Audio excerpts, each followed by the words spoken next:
मिति 2078 साल वैशाख 12 गतेको 6औं भूकम्प स्मृति दिवसको अवसर पारेर इन्जिनियरिङ क्षेत्रमा विशिष्ट महानुभावहरू, त्यस्तै गरेर पत्रकार महानुभावहरू, त्यस्तै गरेर पुनर्निर्माण प्राधिकरण अन्तर्गत सम्पूर्ण यहाँ उपस्थित साथीहरू, त्यस्तै गरेर यस हाम्रो कार्यक्रमलाई साथमा साथ र हातमा हात दिएर साथ दिएर आउनुभएका उपस्थित सम्पूर्ण महानुभावहरूलाई म राष्ट्रिय पुनर्निर्माण प्राधिकरण हकित संरक्षण समितिको केन्द्रीय सदस्य तथा वार्ता कमिटी सदस्य तथा गोविन्द कार्की, मेरो नाम गोविन्द कार्कीको तर्फबाट सम्पूर्णलाई नमस्कार भन्न चाहन्छु। र आजको हाम्रो कार्यक्रम सठिक रूपमा र तीन चरणमा हामीले क्याटेगोरी गरेर चाहिँ सञ्चालन गर्न गइरहेको छौँ। र सुरुमा कुनै पनि कार्यक्रमलाई चाहिँ अध्यक्षताको आवश्यकता र खाँचो हुने भएकोले गर्दा यस राष्ट्रिय पुनर्निर्माण प्राधिकरण राष्ट्रिय हकित संरक्षण समितिका संयोजक श्री अविनाश अमरज्यूलाई चाहिँ आजको यस कार्यक्रमको अध्यक्षता ग्रहण गरिदिनु हुन म हार्दिक अनुरोध गर्दछु। धन्यवाद। त्यस्तै गरेर अब यस अतिथि आसन ग्रहणकै क्रमलाई म जोड्न चाहिरहेको छु र यहाँ यस कार्यक्रममा उपस्थित इन्जिनियरिङ क्षेत्र, त्यस्तै गरेर पत्रकार साथीहरू र विभिन्न तह र तबकाबाट यस कार्यक्रमलाई साथ दिएर आउनुभएका सम्पूर्ण अतिथिगणहरूलाई म यथा स्थानमा रहेर अतिथि आसन ग्रहण गरिदिनु हुन म हार्दिक अनुरोध गर्दछु। हस् त, धन्यवाद। र हाम्रो कार्यक्रम आज यस विनाशकारी महाभूकम्पको आज 6औं स्मृति दिवस पनि रहेको छ र हामीले यसैलाई अवसर पारेर हामीले आफ्नो कार्यक्रमहरू घोषणा, त्यस्तै गरेर विभिन्न कार्यक्रमहरू राखेका छौँ। र हामी सुरुमा यस विनाशकारी महाभूकम्पको चाहिँ सम्झनामा विभिन्न चाहिँ ज्ञात अज्ञात सहितहरूलाई, भूकम्पको ज्ञात अज्ञात सहितहरूलाई हामी सम्झना गइरहेका छौँ र अज्ञातहरूलाई सम्झनाका लागि हाम्रो 1 मिनट मौन धारणको कार्यक्रम रहेको छ र सम्पूर्ण उपस्थितहरूलाई उठेर 1 मिनट मौन धारण गरिदिनु हुन म हार्दिक अनुरोध गर्दछु। समय सुरु।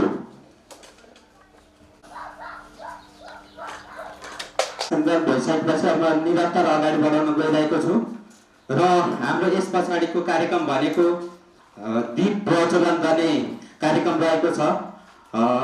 महाविनाशकारी भूकम्पबाट मृत्यु हुने दिगवत महानुभावहरूप्रति हामीले दीप प्रज्वलन गर्ने कार्यक्रम रहेको छ र दीप प्रज्वलन गरिदिनु हुन यस सङ्घर्ष समितिका संयोजक श्री अविनाश अमर, त्यस्तै गरेर यहाँ हाम्रो इन्जिनियरिङ क्षेत्रबाट यस कार्यक्रमलाई चाहिँ सहयोग गरेर आउनुहुने विभिन्न विशिष्ट अतिथिगणहरूलाई एकैसाथ चाहिँ दीप प्रज्वलन गरेर गरिदिनु हुन म हार्दिक अनुरोध गर्दछु।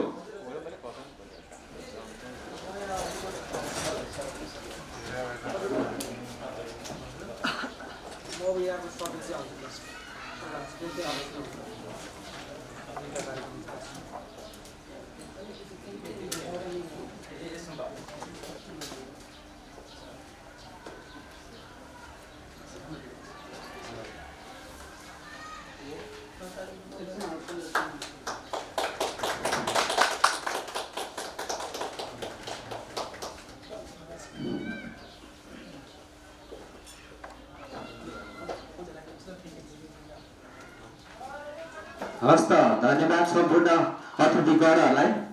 र त्यस्तै गरेर यो समयको पाबन्दीलाई मध्यनजर गर्दै म निरन्तर कार्यक्रमलाई अगाडि बढाउन गइरहेको छु र यस पछाडिको दीप प्रज्वलन पछाडि हाम्रो कार्यक्रम रहेको छ। यस कार्यक्रमलाई स्पष्ट प्रकाश पारिदिनु हुनको लागि हाम्रो राष्ट्रिय पुनर्निर्माण प्राधिकरण हकित संरक्षण समितिका संयोजक श्री अविनाश अमरज्यूलाई म यस स्टेजमा निम्त्याउन चाहन्छु।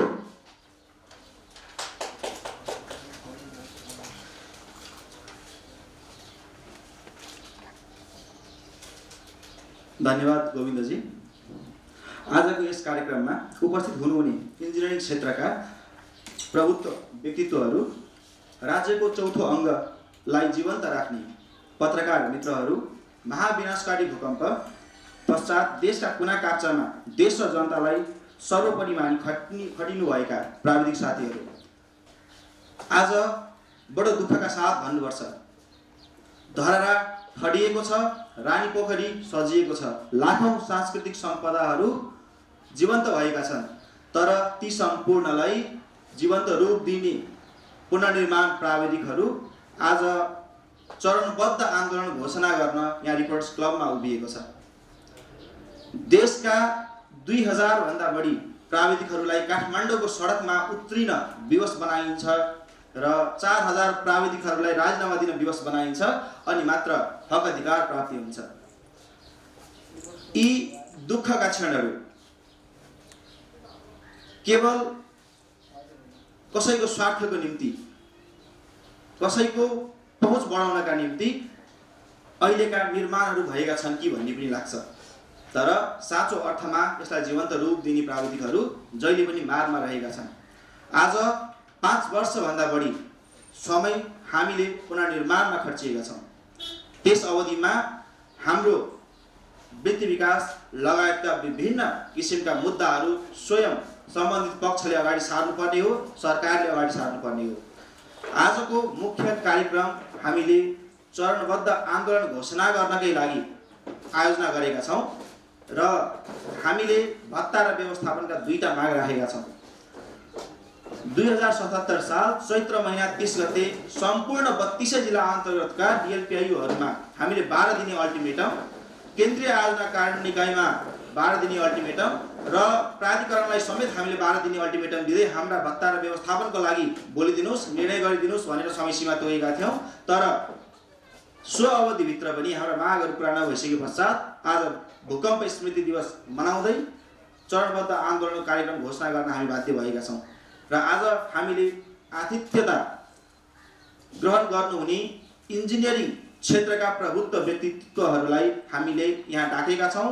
उहाँहरू इन्जिनियरिङ एसोसिएसनको अध्यक्ष र महासचिव पदका सशक्त उम्मेदवारहरू हुनुहुन्छ र उहाँहरूलाई साक्षी मान्दै हामीले आज हाम्रो चरणबद्ध आन्दोलन घोषणा गर्नेछौँ र चरणबद्ध आन्दोलन घोषणा गर्नुभन्दा अगाडि मैले हाम्रो अध्यक्ष र महासचिव पदका उम्मेदवारहरूलाई यहाँ केही शब्द राख्नलाई अनुरोध गर्न चाहन्छु र हाम्रो पहिला उपस्थित हुनुभएका विभिन्न समूहबाट प्रतिनिधित्व गर्दै गर्नुभएका हस्तीहरूलाई पहिला मैले यहाँ चिनाउन चाहे। हाम्रो लोकतान्त्रिक इन्जिनियर समूहबाट दिलीप कुमार झा सर हुनुहुन्छ। त्यसैगरी प्रगतिशील इन्जिनियर समूहबाट हरिराम पराजुली सर, हाम्रो बृहत राष्ट्रिय प्रगतिशील गठबन्धनबाट डाक्टर सुरज लामिछाने सर, लोकतान्त्रिक समूहबाट डाक्टर हरिबहादुर लामी सर, हाम्रो अध्यक्ष पदका उम्मेदवारहरू हुनुहुन्छ उहाँहरू र हाम्रो लोकतान्त्रिक इन्जिनियरिङ समूहबाट हाम्रो कृष्ण सिंह बस्नेत सर, प्रगतिशील इन्जिनियर समूहबाट अमृतमणि रिमाल सर, हाम्रो त्यसैगरी हाम्रो बृहत राष्ट्रिय प्रगतिशील गठबन्धनबाट विरोध रिजाल सर, हाम्रो लोकतान्त्रिक समूहबाट रविभूषण झा सर उहाँहरू आउन सक्नु भएन। हाम्रो स्वतन्त्र उम्मेदवारको रूपमा डाक्टर शङ्कर ढकाल सर,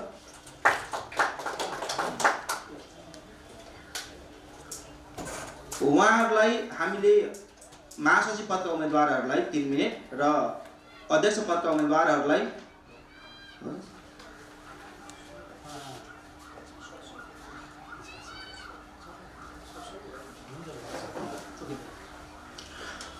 अध्यक्ष पदका उम्मेदवारहरूलाई 4 मिनेट हाम्रो लागि बोलिदिनु हुन भनेका छौँ र साँच्चीकै हामी अन्यायमा परेका छौँ भन्ने कुराको साक्षी उहाँहरू पनि हुनुहुन्छ र उहाँहरूलाई क्रमैसँग बोलाइदिनु हुन मैले हाम्रो कार्यक्रम सञ्चालक साथीलाई भने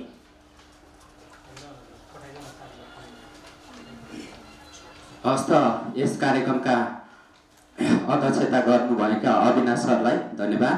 अब म आफ्ना भनाइहरू सान्दर्भिक भनाइहरू र हाम्रो क्षेत्र हक अधिकारको क्षेत्रमा आवाज बुलन्द गरिदिनु हुनको लागि म सरहरूलाई क्रमशः आफ्ना भनाइ राखिदिनु हुनमा यस स्टेजमा निम्ताउन गइरहेको छु र हाम्रो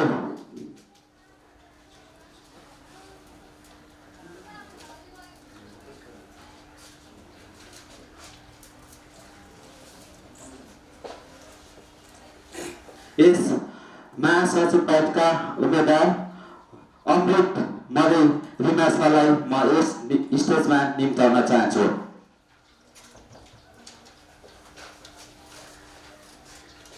धन्यवाद दर्शक मित्र।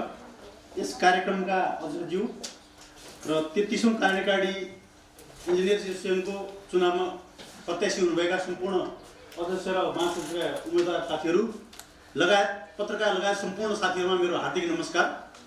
म छोटो अहिले परिचय भयो तैपनि म छोटो आफ्नो परिचय दिन चाहन्छु। म चाहिँ 33औं कार्यकारी समितिको चुनावमा प्रगतिशील इन्जिनियरको समूहबाट महासचिव पदको उम्मेदवार हुँ। मेरो नाम अमृत मणि रिमा हो। म हाल सडक विभागमा सिनियर डिभिजन इन्जिनियरमा कार्यरत छु। म अहिले नानघाट मुगलिङ सडक र नागुङ्गा मुगलिङ सडक योजनाको योजना प्रमुख हुँ।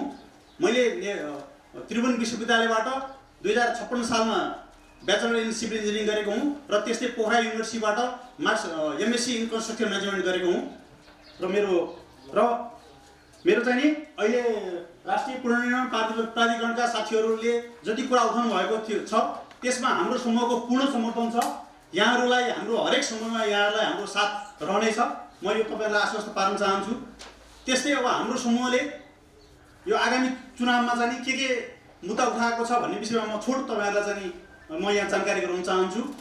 सर्वप्रथम हाम्रो यो इन्जिनियरिङ काउन्सिल एक्ट यो चाहिँ धेरै अगाडिदेखि चर्चाको विषय हो। यसले चाहिँ हाम्रो इन्जिनियरिङ सेवालाई एकदम मर्यादित बनाउनलाई चाहिँ यसले काम गर्छ। यो चाहिँ तुरुन्त चाहिँ यो इन्जिनियरिङ काउन्सिल एक्ट आउनुपर्छ भन्ने हाम्रो मान्यता हो। त्यस्तै यो अहिले चाहिँ कोभिडको कारणले चाहिँ यो हाम्रो चाहिँ मतदान अलिकति पर सरेको छ। हामीले चाहिँ यो यस्तो चाहिँ 21औं शताब्दीको टेक्नोलोजीको युगमा किन अनलाइन भोटिङ गर्न जाने? यदि हामी अनलाइन भोटिङमा गयौँ भने विदेशमा रहेका हाम्रो चाहिँ इन्जिनियर साथीहरूले पनि हाम्रो चुनावमा सहभागी हुन पाउनुहुन्थ्यो र बढीभन्दा बढी हाम्रो चुनावी इन्जिनियर साथीहरूको सहभागिताबाट आएको रिजल्टले नै राम्रो चाहिँ मतलब हाम्रो प्रतिनिधित्व गर्छ भन्ने हाम्रो समूहको ठम्याइ छ। त्यस्तै अब हाम्रो के छ भने हाम्रो इन्जिनियरिङ कमिटी अहिले 60,000 भन्दा बढी हाम्रो नेपालमा इन्जिनियर साथीहरू हुनुहुन्छ। त्यसमध्ये मात्रै हाम्रो एनइएमा चाहिँ दर्ता भएको इन्जिनियरहरू करिब 37,000 संख्या हुनुहुन्छ र चाहिँ रिन्यू भएको साथीहरूको संख्या भनेको 21,600 मात्र छ। यो वास्तवमा यो डाटा साह्रै चाहिँ लज्जास्पद जस्तो लाग्छ मलाई, किनभनेदेखि जति इन्जिनियर साथी हुनुभयो त्यति नै चाहिँ हाम्रो एनइएको मेम्बरसिप हुनुभएको भए र मेम्बरसिप पनि रिन्यू गर्नुभएको भए अहिले हाम्रो चुनाव झनै चाहिँ मर्यादित र धेरै साथीहरूको चाहिँ सहभागिता हुन्थ्यो भन्ने मलाई लाग्छ। यसको लागि हामीले चाहिँ इन्जिनियरिङ काउन्सिलको चाहिँ मेम्बर लिँदाको साथ नै चाहिँ एनइएको मेम्बरसिप साथीहरूले लिनु पाउने व्यवस्था गरिदिन सकियो भने यो धेरै राम्रो हुन्थ्यो भन्ने मलाई लाग्छ। त्यस्तै अब अहिले चाहिँ हाम्रो अहिले जल्दोबल्दो समस्या भनेको हामीले चाहिँ इन्जिनियरिङ व्यवसायलाई हामीले पारदर्शी बनाउनुपर्छ, धेरै राम्रो हामीले चाहिँ मर्यादित भएर काम गर्नुपर्छ भन्ने हाम्रो मान्यता हो। यति हुँदाहुँदै पनि अहिले चाहिँ हाम्रो चाहिँ निजामती सेवामा लागेका कतिपय इन्जिनियरहरूलाई बेनामी उजुरीको भरमा साथीहरूले धेरै दुःख पाइरहनु भएको छ। उहाँहरूले मानसिक तनाव भइरहेको छ। यस्तो कुराहरूलाई पनि बेनामी उजुरी कसैले बदमासी गर्यो भने त्यसमा त्यसलाई कारबाही हुनुपर्छ भन्ने हाम्रो एकदम दृढ मान्यता हो। यति हुँदाहुँदै पनि बेनामी उजुरीको भरमा हाम्रो साथीहरूले चाहिँ दुःख पाएर आफ्नो जागिर नै हात धुनुपर्ने स्थिति छ। यसलाई चाहिँ हामीले चाहिँ यो कुरालाई हामीले चाहिँ अझ बढी सशक्त रूपमा हामी उठाउनेछौँ र हाम्रो चाहिँ निजामती सेवाभन्दा बाहिरका रहेका प्राविधिकहरूलाई पनि जबको ग्यारेन्टी लगायतका विषयहरूमा हामीले विशेष चाहिँ पहल कदमी राख्ने बाचा गर्दै म आफ्नो छोटो शब्द धन्यवाद। धन्यवाद अमृत मणि सरलाई आफ्नो सान्दर्भिक भनाइ राखेर गइसक्नु भएको छ र त्यस्तै गरेर म अन्य विशिष्ट अतिथिहरूलाई म यस स्टेजमा बोल्नको लागि क्रमशः बोलाउन गइरहेको छु। त्योभन्दा अगाडि म एउटा कुरा के अवगत गराउँछु भने हाम्रो समय निर्धारित समय भएकोले गर्दा महासचिवले 3 मिनेट र अध्यक्षले चाहिँ 4 मिनेट समय निर्धारण गरिएको छ भन्दै म अबको यस पछाडि यस स्टेजमा निम्ताउन गइरहेको छु महासचिव त्यस्तै गरेर इन्जिनियर श्री कृष्ण सिंह बस्नेतलाई म यस स्टेजमा निम्ताउन गइरहेको छु। धन्यवाद गर्न सकिन्छ। आजको यस कार्यक्रमका अध्यक्ष मिस्टर अविनाश अमरज्यू र यो 33औं कार्यसमितिमा प्रत्याशी अध्यक्ष महोदयहरू र महासचिवज्यूहरू र उपस्थित सम्पूर्ण इन्जिनियर मित्रहरूमा मेरो हार्दिक नमन। सबभन्दा पहिला त म धेरै कुराहरू गर्न चाहन्न, 3 मिनट समय दिनुभएको छ। 3 मिनटमा अलिकति बढी भयो भने त्यसलाई चाहिँ माफी माग्न चाहन्छु। पहिलो कुरा त मलाई अहिले अलिकति भावुक हुन मन लाग्यो। किन भन्नुहोस् न, भूकम्प गयो 12 गते र त्यो कार्यसमितिमा हामी थियौँ, विशेष गरेर हामी थियौँ र भूकम्प गइसकेपछि म एकदम 4-4.5 तलामा थिएँ, तल झर्न सकिनँ। तर त्यसपछि के भयो भने हामीले 3 बजे फोन सम्पर्क हुन सकेन। 3 जना महासचिव, अध्यक्ष र हामी 3 जनाको बिचमा वार्ता भयो। के गर्ने त? त्यसपछि हामीले के गर्यौँ, त्यही दिन त्यस्तो चाहिँ अप्ठ्यारो परिस्थितिमा 3 जना हामी बसौँ। कहाँ बसौँ? एनइएमै आउँ र एनइएमै हामी आइसकेपछि हामीले एउटा चाहिँ भिजन बनायौँ, के गर्न सकिन्छ भनेर। भोलि सबै साथीहरूलाई बोलाउँ भने, तर बोलाउन सक्ने सम्भावना कम थियो। तैपनि फेरि बोलायौँ, हामी कार्यसमितिको मिटिङ गऱ्यौँ र बोलायौँ। जम्मा 5 जना उपस्थित भयौँ। तर हामीले एउटा सोच बनायौँ। के बनायौँ भन्दा हामीले जनतासँग इन्जिनियर कसरी जाने भन्ने सोचका साथ हामी अगाडि बढ्यौँ र दिनभरि हामी बस्यौँ र नगरपालिकासँग कोअर्डिनेसन गरेर, मलाई लाग्छ त्यो बेलाको कार्यकारी नगरपालिका, काठमाडौँ महानगरपालिका कार्यकारी, म सडक बोर्डको चाहिँ एउटा सिनियर इन्जिनियर भएको नाताले, मेरो परिचय भएको नाताले सबै काठमाडौँका नगरपालिकाहरूमा सम्पर्क गर्न सकियो र उहाँहरूले हामीसँग समन्वय गरेर काम गर्छु भन्नु थाल्नुभयो। त्यसपछि समन्वय के गर्ने त? फेरि भोलिपल्ट हाम्रो चाहिँ तपाईँहरूले चिनेको मान्छे हो, हाम्रो शम्भु केसी डिजी हुनुहुन्थ्यो, उहाँसँग सम्पर्क गरियो। पटकको सम्पर्कपछि हामी भूकम्पमा यो प्राविधिक इन्जिनियरलाई युज गरौँ, जनतासँग इन्जिनियर, जनताको घर बनाउनु, घरको लागि हेर्नको लागि इन्जिनियर लैजाउँ भन्ने क्रममा हामीले दूरसञ्चारसँग चाहिँ एउटा समन्वय गरेर यो कार्यक्रम अगाडि बढाएका थियौँ। वास्तविक रूपमा त्यही कार्यक्रमको सफल यात्रा तपाईँहरू अहिले पुनः भूकम्पमा चाहिँ एउटा विज्ञको रूपमा चाहिँ उभिरहनु भएको छ। तपाईँहरूलाई त्यो ठाउँमा पुर्याउने तत्कालीन इन्जिनियर एसोसिएसनका पदाधिकारीलाई सम्पूर्ण व्यक्तित्वहरू हुनुहुन्थ्यो, जसले यसलाई समन्वय गरेर राज्यले तपाईँलाई महत्त्वपूर्ण ठाउँमा पुर्याएको थियो। त्यो महत्त्व जनताले इन्जिनियरलाई हेर्ने दृष्टिकोणमा परिवर्तन गरेको थियो। आज मलाई दुःख लागेको छ, तपाईँहरू यो एउटा पाना लिएर यसको बारेमा मुद्दा अगाडि बढाइरहनु भएको छ। यो दुःखद घटना हो। इन्जिनियर आज सम्माननीय प्रधानमन्त्री सबै ठाउँमा उद्घाटन गर्दै हिँड्नुभएको छ, सबै ठाउँमा बाटो बनाउँदै हिँड्नुभएको छ, सबै ठाउँमा चाहिँ विभिन्न कार्यक्रमहरू सञ्चालन गर्नुभएको छ। अघि भर्खर मित्र उद्घोष सरले भनिसक्नुभयो, धरहरा उभिसक्यो। तर यो इन्जिनियरको हक अधिकारमा कसले बोल्यो? कसरी बोल्यो? किन बोलिँदैन? तपाईँले राखेका प्रस्तावहरू, तपाईँका जुन चाहिँ चिन्ताका विषयहरू छन्, त्यसको बारेमा किन चाहिँ यसलाई अगाडि बढाइदिन? त्यसको बारेमा मलाई लाग्छ यो लोकतान्त्रिक समूह, यो कुनै राजनैतिक पृष्ठभूमिबाट आएको लोकतान्त्रिक समूह होइन। यो आम इन्जिनियरको हक हितमा बोल्नको लागि आएको होला। आस्थामा कुनै पार्टीसँग सम्बन्ध होला, तर इन्जिनियरको हक हितमा बोल्नको लागि भनेर दिलीप धाको संयोजकत्वमा हामीले एउटा लिडरसिपमा चाहिँ एउटा समिति बनाएका छौँ। त्यहाँ वरिष्ठ इन्जिनियरदेखि लिएर युवाको जोस र बुढाको होसको आधारमा आएका इन्जिनियर समूह छन्। उहाँहरूलाई तपाईँले अत्यधिक मत हालेर जिताउनु भयो भने पक्कै पनि तपाईँहरूको समस्या सधैँको लागि समाधान हुन्छ। तर कसरी समाधान हुन्छ त तपाईँलाई अहिले म त्यो पनि भन्न चाहन्छु। तपाईँको अहिले भत्ता नपाएको कुरा छ। सम्पूर्ण पुनर्निर्माण प्राधिकरणले खाइपाइ आएको भत्ता र प्राविधिक व्यवस्थापनको लागि एकजुट हौँ भनिरहनु भएको छ। हामी पूर्ण रूपमा एकजुट छौँ। त कसरी हुन्छ? मैले के भन्न चाहन्छु भने अस्ति भर्खर तपाईँको सम्माननीय प्रधानमन्त्रीले के भन्नुभएको छ भने भूकम्प प्राधिकरणका कार्यकारी निर्देशकलाई तपाईँले अब नेपालमा यो जोखिम मुक्त देश बनाउनुपर्छ, नेपालमा सबै विदेशीहरूलाई यहाँ चाहिँ आमन्त्रण गरेर हेर्न ल्याउनुपर्छ भन्नुभएको छ। त्यस कारणले तपाईँको रोजीरोटीको जिम्मेवारी यो समूहले, तपाईँको यो जुन चाहिँ जोखिम मुक्त पुनर्व्यवस्थापन छ नि हाम्रो, त्यो संस्थाले गर्नलाई हामी तत्पर हुन्छौँ र लगाउँदैछौँ। यसमा हामी चाहिँ तपाईँहरूलाई तपाईँको सिपको प्रयोग गर्न लाउँछौँ। पहिलो कुरो त्यो छ, तपाईँको स्किलको प्रयोग गर्नको लागि तपाईँले अनुभव गरेका चिजहरूलाई त्यो संस्था मार्फत करारमा राखेर हुन्छ कि पर्मानेन्ट गरेर हुन्छ कि त्यो संस्था बनाउने जिम्मेवारी चाहिँ तत्काल त्यस संस्थाका कार्यकारी निर्देशकको हो र त्यो संस्थाको जिम्मेवारी सम्माननीय प्रधानमन्त्रीले सुशील गेवालीलाई लगाइसकेको पनि तपाईँहरूलाई स्पष्ट गर्न चाहन्छु। र मैले सुनेअनुसार र मैले बुझेअनुसार अब तपाईँको चाहिँ जोखिम न्यूनीकरण गर्नको लागि त्यो संस्थाले तपाईँहरूको जिम्मेवारी लिनुपर्छ र नेपालमा यो समस्याहरू जुन जुन ठाउँमा छन् तपाईँहरूको उपस्थिति त्यहाँ हुनुपर्छ। र अर्को कुरो रह्यो तपाईँको नेपालका 793 नगरपालिका र गाउँपालिकाहरू छन्। त्यो गाउँपालिकामा तपाईँहरूलाई चाहिँ त्यहाँ राख्नुपर्छ करारमा पर्मानेन्ट बनाउने तपाईँको स्किलको त्यहाँ चाहिँ के गर्नुपर्छ मूल्याङ्कन गर्नुपर्छ। तपाईँहरूले 5 वर्षसम्म अघि भर्खर भनिसक्नुभयो 5 वर्षको सिप तपाईँको ज्ञान त्यसै जानु दिनु खेर जानु दिनुहुन्न। तपाईँहरू भनेको यो देश बनाउने तपाईँ हामी भनेको यो जनता इन्जिनियरको हक हितमा काम गर्ने तपाईँ हामी नेतृत्वमा आउन खोजिरहेछौँ इन्जिनियरको हक हितमा बोल्न आउँदैछौँ। त्यस कारणले गर्दा तपाईँको हक हित र पेसागत मर्यादामा हामी चाहिँ त्यसलाई तल झर्न दिँदैनौँ र त्यो अगाडि बढाउन चाहन्छौँ। त्यसको लागि चाहिँ हाम्रो समूहले नितान्त रूपमा क्लियर रूपमा कुरा गर्न चाहन्छ।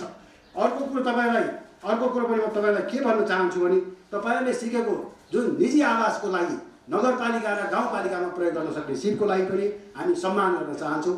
त्यसैले म धेरै कुराहरू तपाईँहरूको समय लिन चाहन्न र तपाईँहरूको यो आन्दोलनमा यो लोकतान्त्रिक समूहका अहिले आजका दिनदेखि एकबद्धता कायम गर्दै तपाईँहरूले जे भन्नुहुन्छ जहाँ बोलाउनुहुन्छ त्यहाँ हामी हाम्रो उपस्थितिमा आउनेछौँ। यति भन्दै मेला शब्द यही टुङ्ग्याउँछु।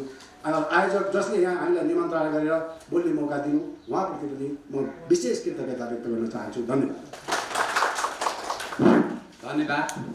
यस महासचिव पदका उम्मेदवार तथा इन्जिनियर कृष्ण सिंह बस्नेत सरलाई अब म त्यस्तै गरेर यस स्टेजमा आजका विशिष्ट अतिथि तथा महासचिव पदका उम्मेदवार इन्जिनियर शङ्कर ढकालज्यूलाई यस स्टेजमा निम्त्याउन चाहन्छु।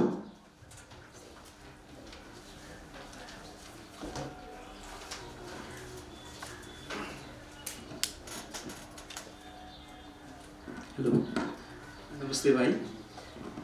यो पुनर्निर्माण इन्जिनियर आर्किटेक्टहरूको वेलफेयरको लागि लडिरहनु भएको जुन समूह छ त्यसको नेतृत्व गरिरहनु भएको अविनाश अमरजी, त्यसै गरी यो नेपाल इन्जिनियर्स एसोसिएसनको 33औं कार्यकारिणी परिषदको चुनावको सिलसिलामा होमिनुभएका विभिन्न पदका उम्मेदवार साथीहरू, यो चुनावको माहौल छ।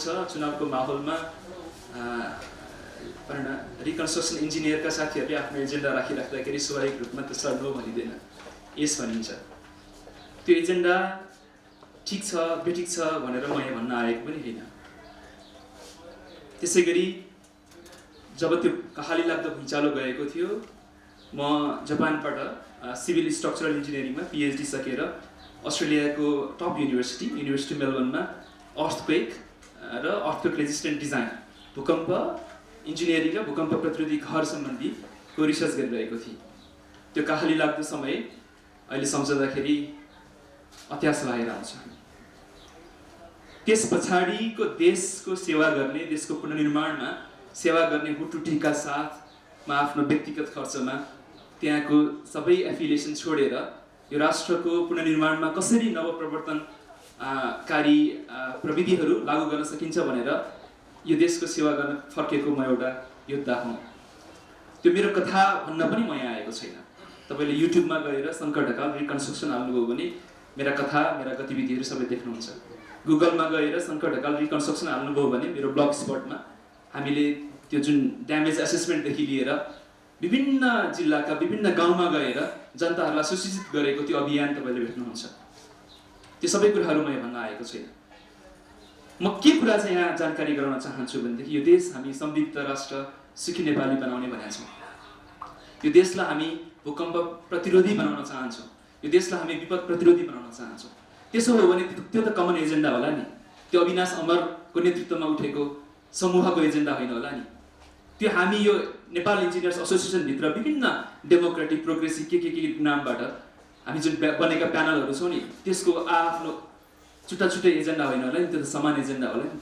त्यसो हो भने समृद्ध राष्ट्र सुखी नेपालीको जुन सपना छ र त्यसमा पनि भूकम्प प्रतिरोधी घरहरू र भूकम्प प्रतिरोधी संरचनाहरू भूकम्प प्रतिरोधी सेटलमेन्ट प्लानिङ यदि हाम्रो कमन एजेन्डा हो भने हामी त्यो कमन एजेन्डामा एग्री हुन सक्छौँ नि सक्दैनौँ। जस्तो म अहिले चाहिँ अस्ति मात्रै मैले जापानको एकजना प्रोफेसर नेत्र प्रकाश भण्डारीसँग कुरा गरिरहेको थिएँ। मैले के भन्दै थिएँ भने म अहिले नास्टमा छु, पहिला रोनास्ट भनिन्थ्यो, त्यसको वरिष्ठ प्राविधिक अधिकृत भएर काम गरिरहेको छु। भूकम्प प्रतिरोधी लगायतका मौलिक प्रविधिमा काम गरिरहेको छु। अनि हामीले चाहिँ पश्चिममा त ठुलो भुइँचालो जाँदैछ, हेर्नुहोस्, असमयवादी छ, 100औं वर्षको साइस्मिक ग्याप छ, अस्तिको भन्दा 10 गुणा 12 गुणा बढी एनर्जी निस्किने गरी भुइँचालो जाँदैछ। हामी साइस्मिक बममा छौँ। त्यो भुइँचालो गइरहँदाखेरि त्यो मध्य पश्चिमाञ्चल, सुदूरपश्चिमाञ्चल, कर्णाली प्रदेशहरू मात्रै ड्यामेज हुँदै छैन, फेरि पनि काठमाडौँलाई हान्छ, फेरि पनि 14 जिल्लालाई हान्छ। पश्चिम त साइस्मिक बम जस्तै छ। त्यसो हो भने हामी पूर्व तयारी भन्छौँ। NDRRMA गठन गरेका छौँ, NRA ले यत्रो भन्न के भन्छ काम गरिसकेका छ। त्यसो हो भने पूर्व तयारी यदि हामी गर्न चाहन्छौँ र देशलाई यसबाट जे जति पाठ सिक्यो त्यसलाई अवलम्बन गर्न चाहन्छौँ भने हामीलाई के चाहियो? हामीलाई योद्धाहरू चाहियो, हामीलाई सैनिक चाहियो। हामी त्यो सेक्युरिटीको लागि आर्मी पालेर राखेका छौँ नि, ट्रेनिङ गराएर दिनदिनै। त्यसो हो भने भोलिको हुन सक्ने विपदको जगेर्ना गर्नको लागि त्यसबाट हुनुपर्ने reconstruction, pre disaster reconstruction, post disaster होइन, डिजास्टर जानुभन्दा अगाडिको रिकन्स्ट्रक्सन कस्तो हुनुपर्छ, अहिलेबाट पाठ सिक्नुपर्छ कि पर्दैन? यदि अहिलेबाट हामी पाठ सिकेर त्यो योजना बनाउन चाहन्छौँ, त्यो इन्जिनियरिङ डिजाइन गर्न चाहन्छौँ र हाम्रो पुनर्निर्माण मात्रै होइन, नवनिर्माणमा हामी त्यो नलेजलाई इम्प्लिमेन्टेसन गर्न चाहन्छौँ भने अहिलेका रिकन्स्ट्रक्सन इन्जिनियर चाहिँदैन। 4-5 वर्षको लगानी भनेको सानो लगानी थिएन। भनेपछि हामीलाई आवश्यकता छ र हाम्रो लागि त्यो आपूर्ति गर्ने जनशक्ति पनि छ भने यो किन हामी उहाँहरूलाई हेपिरहेका छौँ? किन उहाँहरूलाई हामीले चाहिँ भनौँ न एक खालको बोयकट गर्ने, उहाँहरूलाई चाहिँ अलिकति भनौँ न पोजिटिभ पर्सपेक्टिभबाट हामी किन हेरिरहेका छौँ? त्यसैले म यो स्टेजबाट म कसैसँग भोट माग्न आइरहेको छैन, म मेरो आफ्नो कथा भन्न पनि आइरहेको छैन। तर यो देश यदि हामी साँच्चैकै समृद्ध बनाउन चाहन्छौँ, यो देशका नागरिक खुसी बनाउन चाहन्छौँ र यो देश विपद प्रतिरोध बनाउन चाहन्छौँ भने सबैले हाम्रा रिकन्स्ट्रक्सन इन्जिनियरहरूलाई प्रोटेक्सन गर्न जरुरी छ र भोलिको हुने विपदको लागि उहाँहरूलाई संरक्षण गर्न जरुरी छ। यो आर्मी पाले जस्तो, पुलिस पाले जस्तो पनि छैन। उहाँहरू सिभिल इन्जिनियर, आर्किटेक्ट हुनुहुन्छ।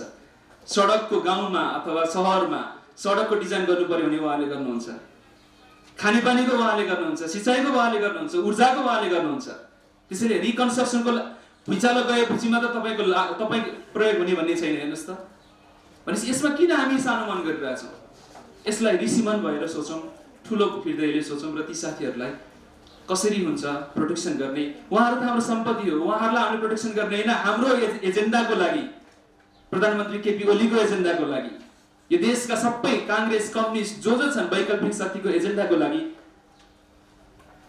त्यसलाई घनीभूत गर्नको लागि उहाँहरूलाई हामीले राख्नु जरुरी छ। त्यसैले मेरो स्ट्रङ सोलिडारिटी छ उहाँहरूको यो एजेन्डाप्रति र यसलाई कसरी मेरो तर्फबाट म एउटा भनौँ न नेपाल इन्जिनियर्स एसोसिएसनको जेनरल सेक्रेटरीको क्यान्डिडेट, त्यो पनि स्वतन्त्र उम्मेदवारको हिसाबबाट मैले म्यानिफेस्टो निकालेको छु। त्यहाँ मैले इन्टिग्रेटेड इन्जिनियरिङ काउन्सिल राखेको छु, जहाँ सोना होइन, आर्किटेक्चरको, अर्बन प्लानिङको, मेकानिकलको, इन्भाइरोमेन्टको होइन, स्ट्रक्चरलको सबै भनौँ न विविध स्पेसलाइज्ड बडिजका रिप्रेजेन्टेटिभ मात्र होइन, त्यहाँ रिकन्स्ट्रक्सन इन्जिनियर्स भनेर राखेको छु। म सकिहालेँ 30 सेकेन्डमा।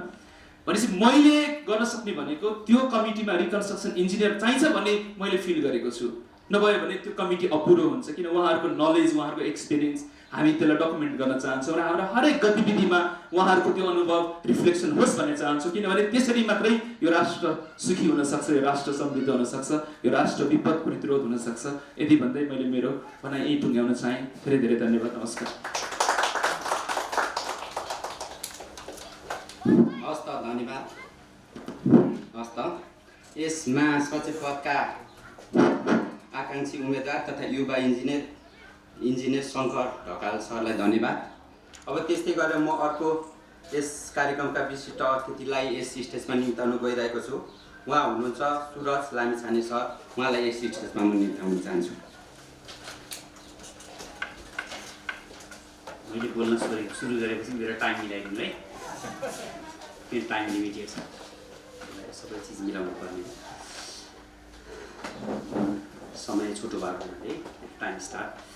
म सम्बोधनमा गइन, यस सभाका सभापतिज्यू, मञ्चमा आसीन अतिथिगणहरू, पत्रकार मित्रहरू, इन्जिनियर मित्रहरू, म इन्जिनियर सुरज लामिछाने मैले 20 वर्ष करिब 18-20 वर्ष मैले इन्जिनियरिङ अध्ययन संस्थान फुलचोक क्याम्पसमा पढाएँ र म अहिले अध्यक्षको प्रत्याशी छु र वृहत राष्ट्रिय प्रगतिशील गठबन्धनको तर्फबाट म अध्यक्षको रूपमा अगाडि आएको छु र मैले मूल नारा युवाको नीति युवाको नेतृत्व भन्ने चाहिँ मूल नाराका साथ म अगाडि आएको छु र अहिलेसम्म जति हाम्रा अग्रज इन्जिनियरहरूले इन्जिनियर्स एसोसिएसनलाई अगाडि सार्नुभयो म त्यसलाई निरन्तरता दिँदै आफ्ना नीतिहरू लागू गर्नको लागि अगाडि आइरहेको छु र मेरो मूल नारा रहेको छ इन्जिनियरहरूलाई इन्जिनियर समाज इन्जिनियर पेसा र सामाजिक मर्यादासँग समन्वय गरे। इन्जिनियरहरू ठुल्ठुला मान्छे भए तर सामाजिक समन्वय हुन सकेन। पेसामा एउटै पेसामा इन्जिनियरलाई नै पेलेको छ, इन्जिनियरले इन्जिनियरकै श्रम शोषण गरेको छ। यो बिचको समन्वय गर्न सकिएको छैन। यो समन्वय गर्ने मेरो प्रमुख नारा रहनेछ। यसमा मैले युवा इन्जिनियर, मध्यमवर्गीय इन्जिनियर, अग्रज इन्जिनियरहरूको बिचमा संयोजन गरेर टेक्नोलोजीलाई तलको टेक्नोलोजी माथिको टेक्नोलोजी नलेज चाहिँ तल सार्नको लागि विशेष अभियान चलाउने छु भन्ने मैले प्रण गरेको छु। यसै गरी इन्जिनियरिङ शिक्षाको क्वालिटी इन्जिनियरिङ एक्ट अहिले सदनमा गएर बसेको छ। भोलि सदन बस्ने बित्तिकै त्यो पास भयो भने हामी इन्जिनियरिङ काउन्सिलको इक्जामको लागि तयारी अवस्थामा बसेका छौँ। यसलाई अझ छिटो चाहिँ अगाडि लान सक्ने गरी मैले कार्यक्रमहरू प्रस्तुत गरेको छु। यसै गरिकन मेरो यस अभियानमा पूर्वाधार विकास तथा पेसामा देखिएका समस्या र चुनौतीहरूलाई पनि मैले समावेश गरेको छु। यिनै रहेका बुदाहरूमध्येबाट मैले आफ्नो घोषणापत्र र आफ्नो अभियानलाई सुरु गरेको छु। यसमा मैले विशेष गरिकन अहिलेसम्म नउठेको र उठान गर्नुपर्ने चिज के उठान गरेको छु भने इन्जिनियरहरू समाजप्रति दायित्ववान रहनु पर्यो।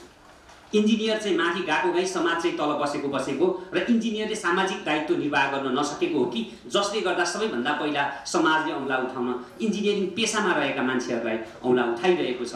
यो चिजलाई चिर्नको लागि म सामाजिक दायित्वको रूपमा केही अभियानहरू अगाडि बढाउने प्रण गरेको छु।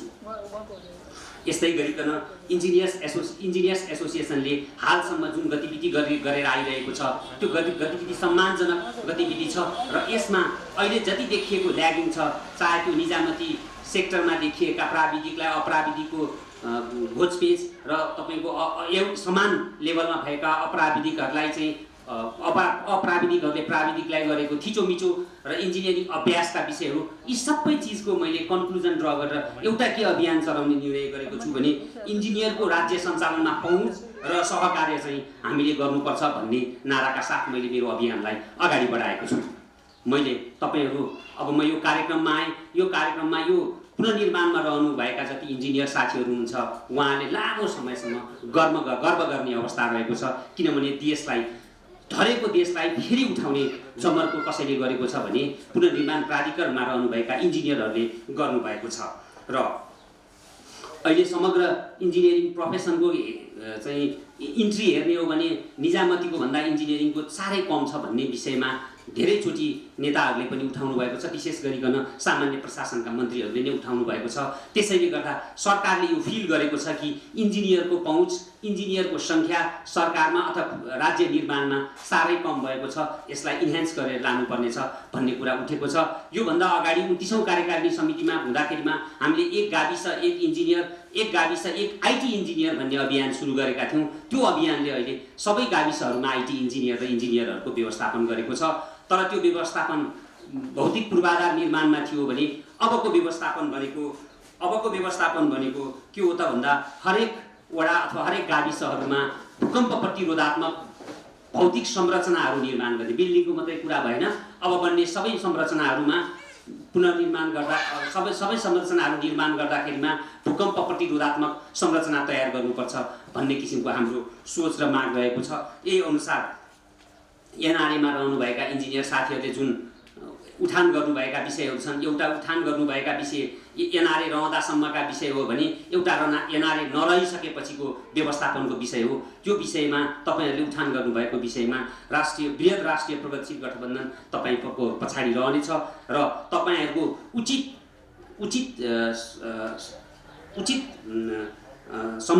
सम्मानजनक सहित तपाईँहरूको समायोजन विपद प्राधिकरणमा गएर गर्नुपर्नेछ।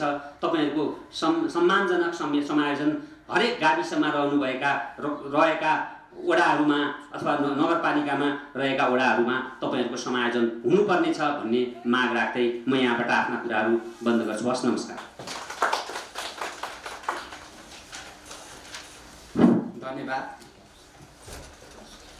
धन्यवाद सुरज सरलाई आफ्नो सान्दर्भिक भनाइ र महत्त्वपूर्ण भनाइहरू र इन्जिनियरिङ क्षेत्र प्राविधिक क्षेत्रको चाहिँ सम्मानजनक प्रतिनिधित्व हुनुपर्छ भन्ने कुराहरू र विभिन्न चाहिँ व्यवस्थापनका कुराहरू उठाएर आफ्नो महत्त्वपूर्ण भनाइ राखेर यहाँबाट बिदा भइसक्नु भएको छ। र म त्यस्तै गरेर अर्को अध्यक्षका प्रत्याशी तथा उम्मेदवार इन्जिनियर दिलीप कुमार झा ज्यूलाई यस स्टेजमा निम्त्याउन चाहन्छु।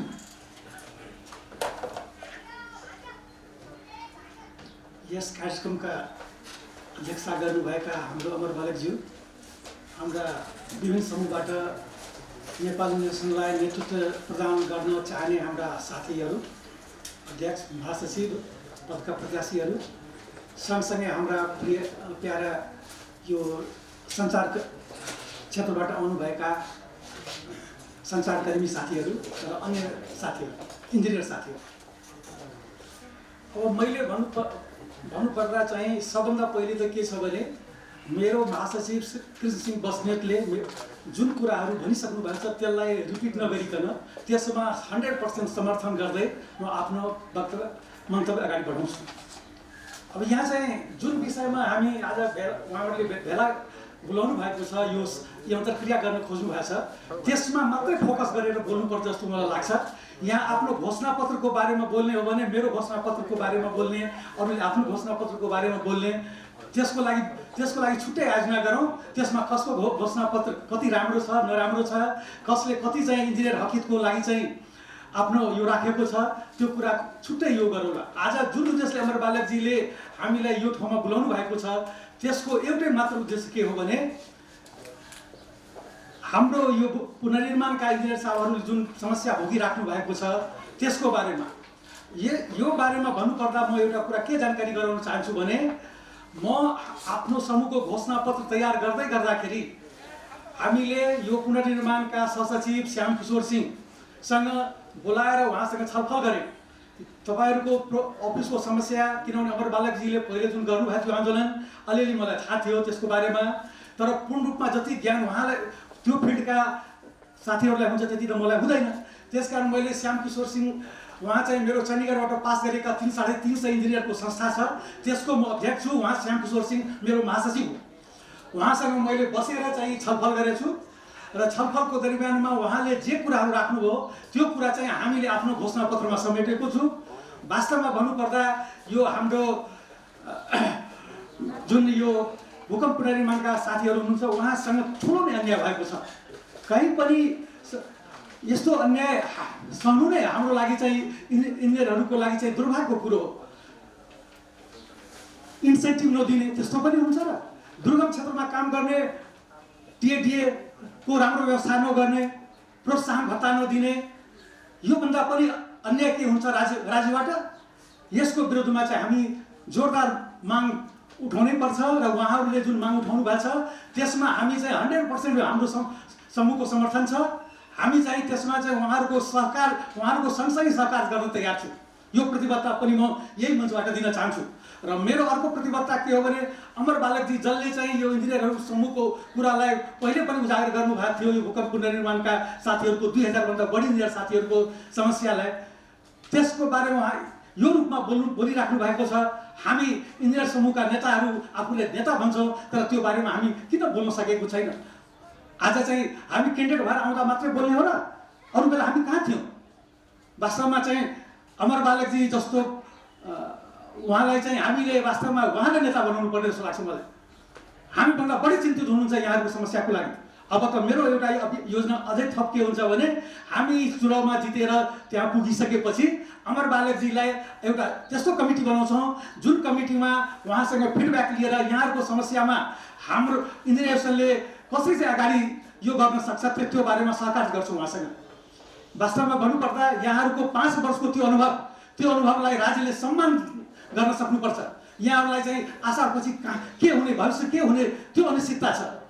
त्यसकारण चाहिँ यहाँहरूको त्यो ज्ञान, त्यो 5 वर्ष यहाँहरूले अनुभव जुन लिनुभएको छ त्यो अनुभवलाई राज्यले कदर गर्दै त्यसमा चाहिँ यहाँहरूलाई चाहिँ स्थानीय लेभलमा, प्रादेशिक लेभलमा, केन्द्रीय लेभलमा कहाँ समायोजन गर्न सकिन्छ सम्पूर्ण इन्जिनियरलाई चाहिँ यहाँहरूको अनुभवको आधारमा समायोजन गर्नुपर्ने हाम्रो समूहको जोरदार माग हुने प्रतिबद्धता पनि यही मञ्चबाट म व्यक्त गर्न चाहन्छु।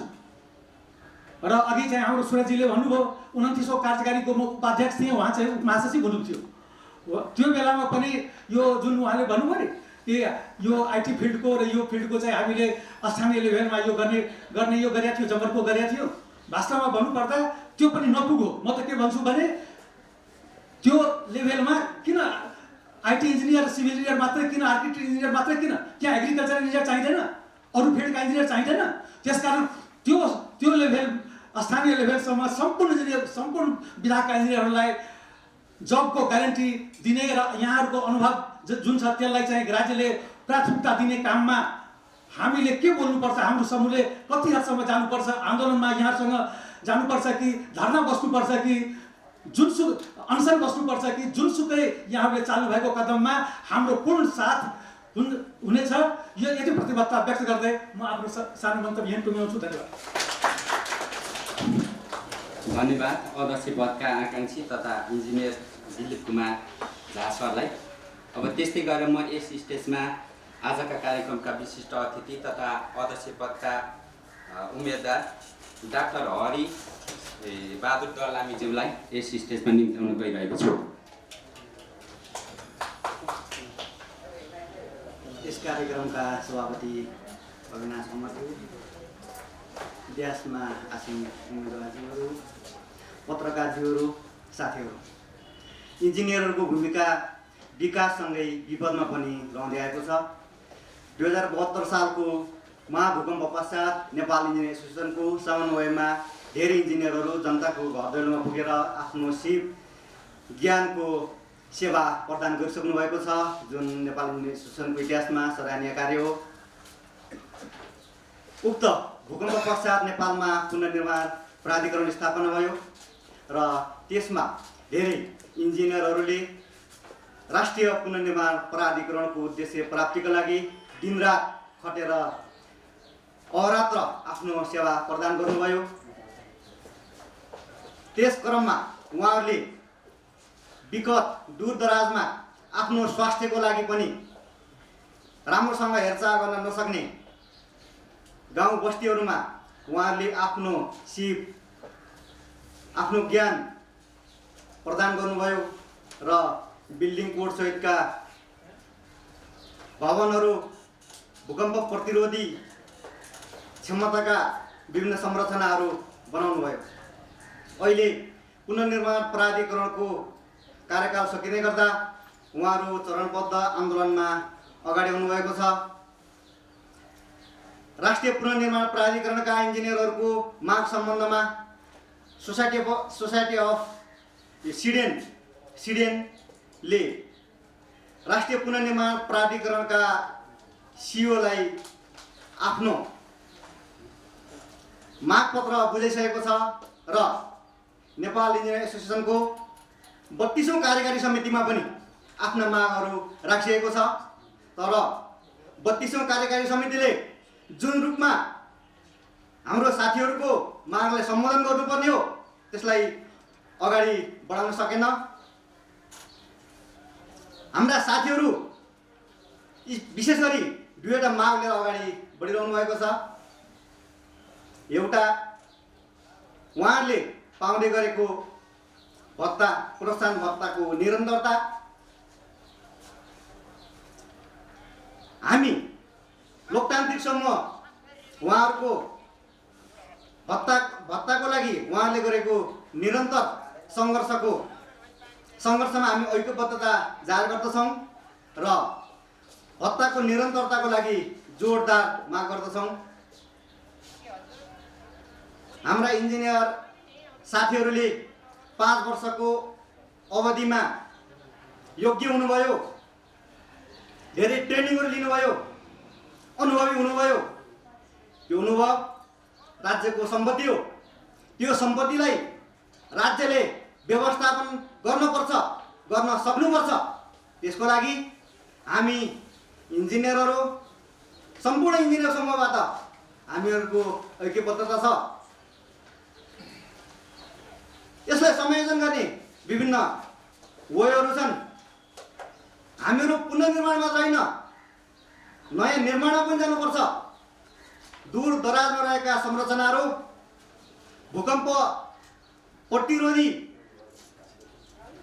बनाउनुपर्छ र त्यसको लागि राष्ट्रिय पुनर्निर्माणमा रहनुभएका साथीहरूको व्यवस्थापन र उहाँहरूको ज्ञान सिप लिनुपर्छ र आवश्यक परे उहाँहरूलाई थप तालिमको व्यवस्था गर्नुपर्छ।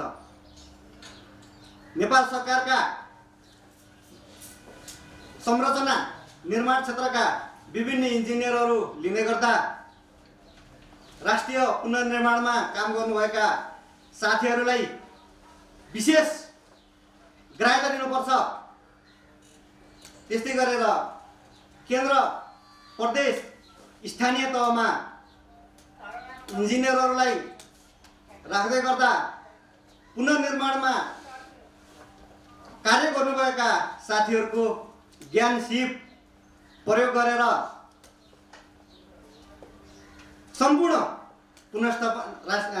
राष्ट्रिय पुनर्निर्माण प्राधिकरणका इन्जिनियरको ज्ञान सिप राज्यले लिन सक्नुपर्छ र स्थानीय स्तरमा प्रदेशमा केन्द्रमा इन्जिनियरहरूको वर्कलोड बढी छ, जसले गर्दा उहाँहरूले गरिरहेको कार्यक्षमताको सम्पादन जुन रूपमा हुनुपर्ने हो भइरहेको छैन।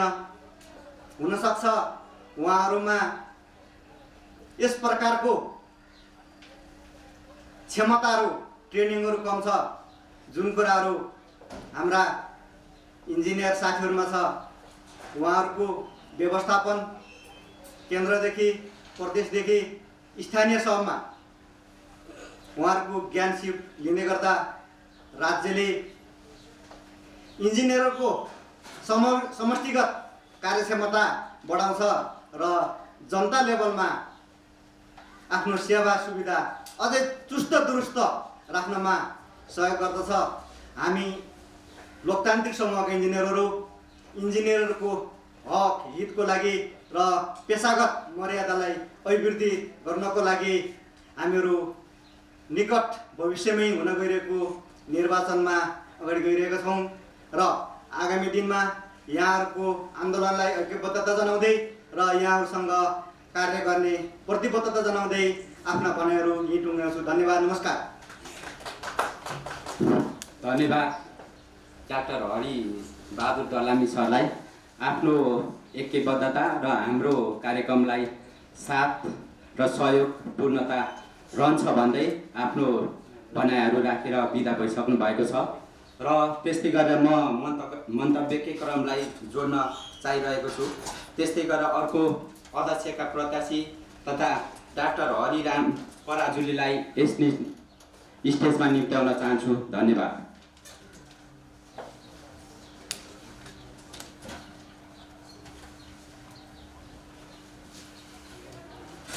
धन्यवाद जी।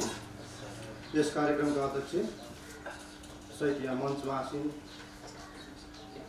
प्रबुद्ध इन्जिनियर तथा 33औं कार्यकारिणी समितिका प्रतिस्पर्धी साथीहरू, आज 2072 साल वैशाख 12 गतेको भूकम्पको 6औं स्मृति दिवस, जुन भूकम्पले 8,979 जनाको ज्यान गयो, 22,309 जना घाइते भए। ज्यान गुमाउनेहरूप्रति म श्रद्धाञ्जली व्यक्त गर्न चाहन्छु, घाइतेहरूप्रति म सम्झन चाहन्छु। त्यसै गरी 9 खर्ब 36 अरब बराबरको क्षति भयो र अहिले हामी त्यो स्थितिबाट उठ्दैछौँ, माथि उठ्दैछौँ। यही फेजमा आइपुग्दाखेरि तपाईँको यो कार्यक्रम यस्तो संयोगमा आइपुग्यो कि जति बेला हामी नेपाल इन्जिनियर एसोसिएसनको निर्वाचनको प्रक्रियामा छौँ र म अलिकति साथीहरूलाई के निवेदन गर्न चाहन्छु भनेदेखि म एउटा प्राधिकरणमा पनि बसेको र तपाईँको यो एजेन्डासित पनि सम्बन्धित भएको र एउटा उम्मेदवार पनि भएको हुनाले उम्मेदवारको हिसाबले बोल्ने एउटा कुरा छ र म केही 1-2 मिनट टाइम थप तपाईँहरूको विषयवस्तुमा थप म टाइम माग्न चाहन्छु। र खास गरी म आफ्नो परिचय दिँदाखेरि म पेसाले स्ट्रक्चरल इन्जिनियर हुँ। बहालवाला म फुलचोक इन्जिनियरिङ अध्ययन संस्थानको एसोसिएट प्रोफेसर, थापाथली इन्जिनियरिङ क्याम्पसको पूर्व क्याम्पस प्रमुख र नेपाल सरकारले राष्ट्रिय पुनर्निर्माण प्राधिकरण गठन भइसकेपछि त्यहाँ 4 जना विज्ञको व्यवस्था गरेको छ। त्यो विज्ञमा नोमिनेट भएको एउटा विज्ञ सदस्यको रूपबाट म अहिले कार्यरत छु। र मेरो पेसा पढाइ अनुभवको हिसाबले खास गरी विपद व्यवस्थापन यो पुनर्निर्माणसँग असाध्यै मिल्दोजुल्दो छ। त्यस कारणले नै मलाई सायद म नियुक्ति हुँदा नै म जापानमा 4 महिनाको पोस्ट गर्दै थिएँ, उहाँबाट नि कल आएर त्यो काम छोडेर फर्केर आएको र आइसकेपछि जुन प्राधिकरणको गठन हुँदाखेरि एउटा टेक्निकल मापदण्ड निर्धारण समिति भनेर क्याबिनेटले निर्णय गरेको छ। त्यो मापदण्ड निर्धारण समितिले केही अध्यक्षतामा सबै मापदण्डहरू निर्माण गरे, ती सबैको लिडरसिप मैले गरेको र त्यसैको आधारमा हामीले क्राइटेरियाहरू बनाउँदै गयौँ। इन्जिनियरको दरबन्दी आवश्यकता अनुसार त्यसैले हामीले थप्दै गयौँ। आजका र 2 फेजमा हामीले चाहिँ दरबन्दी निर्माण गरेका छौँ। मलाई सम्झना भएसम्म सुरुको फेजमा 1500को हाराहारी र दोस्रो फेजमा जाँदाखेरि 3200 समथिङ 3300को हाराहारीमा प्राविधिक इन्जिनियर, सब इन्जिनियर, एसिस्टेन्ट सब इन्जिनियरहरूको दरबन्दी छन्। त्यस पछाडि झन्डै 400-500को हाराहारीमा सङ्घ संस्थाहरू एनजिओ, आइएनजिओ, डेभलपमेन्ट पार्टनरहरूसँग सम्बन्धित भएर काम गरेका छन् र ओभरअल टोटलमा 4000को सङ्ख्यामा चाहिँ इन्जिनियरहरूले काम गरेका छन्। र इन्जिनियरहरूले सुरुको समयमा हामीले काम गर्दाखेरि गाउँ त्यतिखेर गाविसमा इन्जिनियर नभएर वडा सचिवको काम पनि इन्जिनियरले गरेका थिए। त्यस कारणले त्यो कन्ट्रिब्युसनबाट उठेर आएर पुनर्निर्माणले यो गति दिएको छ। प्रोग्रेसमै अब अहिले म पुनर्निर्माण प्राधिकरणको प्रोग्रेस यहाँ तपाईँको अगाडि राख्दा धेरै समय लिन्छ, म त्यतातिर जान चाहन्न। हामीले जुन देखिने प्रोग्रेस निर्माण भएको छ त्यसमा सबैभन्दा ठुलो भूमिका तपाईँ हामी इन्जिनियरहरूको छ। त्यस कारणले प्राधिकरणको तर्फबाट र म व्यक्तिगत तर्फबाट तपाईँ सबै साथीहरूलाई म सराहना गर्न चाहन्छु, तारिफ गर्न चाहन्छु। र सँगसँगै म के प्रतिबद्धता व्यक्त गर्न चाहन्छु भनेदेखि आजसम्म जुनसुकै मापदण्ड र तपाईँहरूका पीरमर्का प्राधिकरणको सदस्यको हैसियतले बसेर मैले वकालत गरेको कारणले अहिले तपाईँका जुन 2वटा मागहरू छन् त्यसको लागि सबैभन्दा उपयुक्त मान्छे नै मै हुँ र तपाईँहरूको यो मागको जिम्मा मलाई दिनुहोस्, तपाईँहरू कोही धर्ना बस्नु आवश्यक छैन। म त्यो प्रतिबद्धता व्यक्त गर्न चाहन्छु। र हामीले कसरी एडजस्टमेन्ट गर्न चाहन्छौँ तपाईँलाई म एउटा सिम्पल फर्मुला दिन चाहन्छु। जस्तो अहिले मैले जुन 4000को सङ्ख्यामा प्राविधिक भने हामीसँग अहिले 753वटा गाउँपालिका नगरपालिकाहरू छन्। यिनीहरूको एभरेजमा 9-10वटा वडाहरू छन्। अहिलेको सिस्टमलाई हामीले इम्बेड गर्ने जुन एनडीआरआरएमए गठन भएको छ त्यसको ऐनको प्रावधान अनुसार नै प्रदेश लेभलमा र पालिका लेभलमा नै यसको संरचना लागू गर्ने यसको स्वीकृत ऐन छ। र यो विपदले के देखाइसक्यो, हिजो मात्र पनि तपाईँले यदि ख्याल गर्नुभएको छ भनेदेखि धरहराको उद्घाटन समारोहमा सम्मान्य प्रधानमन्त्रीजीले पनि बोल्नुभएको थियो र हाम्रो सिइओ सुशील गेवालीजीले पनि बोल्नुभएको थियो। उहाँ हामी पनि इन्जिनियर हुनुहुन्छ र हामी के होमवर्कमा छौँ भनेदेखि यो प्लानिङ कमिसनको 2030को चाहिँ यो मिलेनियम गोल छ। त्यसमा जाँदाखेरि जुन हामीले संरचनाहरू निर्माण गर्छौँ त्यो विपद मैत्री हुनुपर्छ र त्यस कारणले हामीले यो भइरहेको सिस्टममा यो विपद व्यवस्थापनलाई जोडेर लान्छौँ र यो जोडेर लाँदाखेरि जुन चाहिँ अघि नै मैले भने 753 × 10ले गर्नुपर्ने 7500 हो। तिनलाई एउटा वडामा कम्तीमा प्राविधिक 3 जना चाहिन्छ, साथै 21-22 हजारको सङ्ख्यामा चाहिँ प्राविधिक खपत हुनसक्छ जुन आवश्यक छ र अनिवार्य छ।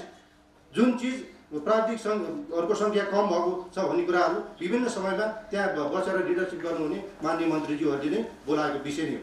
त्यस कारणले म तपाईँ यो दिशामा काम गर्नको लागि प्राधिकरणको जुन अब म्यान्डेट छ यो साउन मसान्तसम्म एउटा खालको म्यान्डेट, असार मसान्तसम्म एउटा खालको म्यान्डेट र त्योभन्दा पछाडि हामीले कसरी मर्ज गर्ने, कसरी ट्रान्सफर्म गर्ने र यो अहिलेसम्म सिकेका कुराहरूलाई कसरी ट्रान्सफर्म गर्ने यो किसिमको म्यान्डेटको आधारमा नै म्याद थपिएको हुनाले हामी त्यसैमा होमवर्क गर्छौँ र त्यहाँ बसेर कार्यकारी समितिको सदस्यको हैसियतले म यो कुराहरूलाई विशेष रूपबाट उठाउँछु। म यो तपाईँको अगाडि प्रतिबद्धता व्यक्त गर्न चाहन्छु। र अर्को विषय जुन अहिलेका तपाईँको खास गरी भत्ताको विषय छ, भत्ताको विषयमा 2-3वटा कुराहरू जोडिएका छन् र हामीले र यो सँगसँगै यहाँ बसेर म एउटा चाहिँ जिम्मेवार निकायको नाममा भएको हुनाले फेरि नहुने यो किसिमको कुराहरू पनि गर्न मिल्दैन। जुन चाहिँ जायज कुरा छ हामीले त्यसलाई चाहिँ लिएर पनि जानुपर्छ। जस्तो गत वर्षको बजेट भाषणमा खास गरी कोभिडको कारणले सम्पूर्ण यो प्रोत्साहन भत्ताहरू कटौती गरिसके पछाडि प्रधानमन्त्री कार्यालय तिहार पुनर्निर्माण प्राधिकरण बाहेक सबै यो ठाउँहरूमा चाहिँ यो भत्ता कटौती भएको स्थिति हो। पहिला तपाईँहरूको भत्तामा होमवर्क गर्दाखेरि प्राधिकरणको 4 जना कार्यकारी समिति बाहेक बाँकी सबैलाई भत्ता व्यवस्था गरिदिनु। तपाईँको कुरा कति जानकार हुनुहुन्छ? त्यहीँ मलाई थाहा छ त्यतिखेर प्राविधिक इन्जिनियर हुनुहुन्थ्यो हाम्रो सचिव। अब यो हामीले बनाएको नियमअनुसार त मैले पनि पाउने हुने भएँ, तर म यहाँ बसेर भत्ता चाहिँ म पर्सनली लिन्न हुन्छु। तर हामीले सबै प्राविधिकहरू र प्रशासनिक कर्मचारीहरू प्राधिकरणमा बसेका सबैलाई हामीले त्यो व्यवस्था गरेका थियौँ। र त्यो सँगसँगै 2-3वटा अरू शब्दहरू छन्, खास गरी यो पर्फर्मेन्स इन्डिकेटर पनि छ।